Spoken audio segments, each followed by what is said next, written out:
C'est une bonne question qui mérite au moins d'attirer l'attention sur un sujet mal connu, celui des thérapies géniques. C'est mal connu,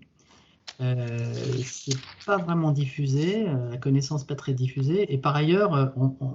les rares personnes qui connaissent un peu, qui ont entendu parler, se disent le coût est absolument disproportionné par rapport aux avantages. Et donc,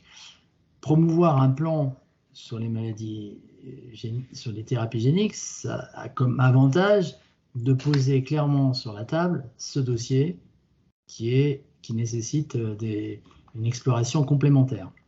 La thérapie génique paraît chère, mais si on se met à la place d'un patient qui, au passage, a une espérance de vie pas toujours très longue et qui doit aller toutes les semaines, tous les 10 jours, à l'hôpital pour subir des traitements, qui va consommer donc du temps médical, du temps soignant, qui va consommer des molécules, des médicaments, qui va consommer des traitements, qui va percevoir des perfusions, etc. Si on met en perspective tous ces coûts hospitaliers pendant, admettons, 20 ans, 25 ans, 30 ans, et qu'on ajoute à ces coûts-là les coûts indirects liés au fait que pendant ce temps-là, la personne ne peut pas travailler. Si on était capable d'additionner l'ensemble des choses, on verrait que investir dans le traitement d'une maladie génétique par une thérapie génique, c'est peut-être un investissement qui est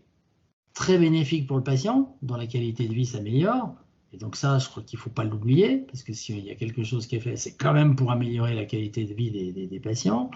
Mais en même temps, c'est peut-être pas aussi négatif que ça pour la société, parce que vous remplacez un individu malade à une espérance de vie limitée par un individu qui est mieux portant, qui va moins souvent à l'hôpital et qui en plus a une vie sociale et familiale possible. Donc, à mon avis, le bilan coût-avantage est plutôt favorable.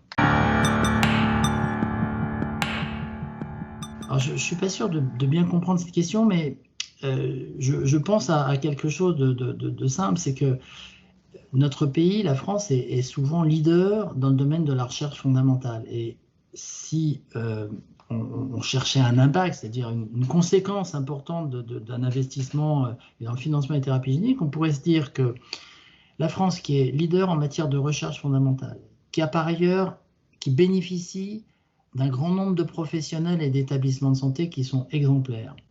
Si on n'oublie pas ces deux éléments-là, et si on se dit, en poussant un investissement fort ou un plan sur les thérapies géniques, et si on décide au plus haut niveau de consolider les entreprises qui travaillent dans ce secteur, on peut peut-être, grâce aux qualités de l'organisation de santé qui est en France, on peut peut-être accueillir plus de patients à l'échelle de l'Europe. Il y a des pays européens qui n'ont pas le niveau d'excellence que nous avons. Et pourquoi ne pas être une terre d'accueil pour les malades souffrant de pathologies génétiques? Pourquoi ne pas être une terre d'accueil organisée au service de ces patients et de facto créer en France une organisation qui fasse de la France une organisation leader, contributive à l'Europe de la santé dont on parle de plus en plus. On a vu que l'Europe a une dimension possiblement sanitaire, que pour l'instant la santé reste de la compétence exclusive des États, mais que demain, si l'Europe prend des initiatives et si la France promeut des idées intéressantes, peut-être que l'Europe de la santé prendra tout son sens. Et dans ce sens-là, l'exemple des thérapies géniques peut être tout à fait positif pour contribuer à une Europe de la santé plus favorable aux citoyens européens. Voilà.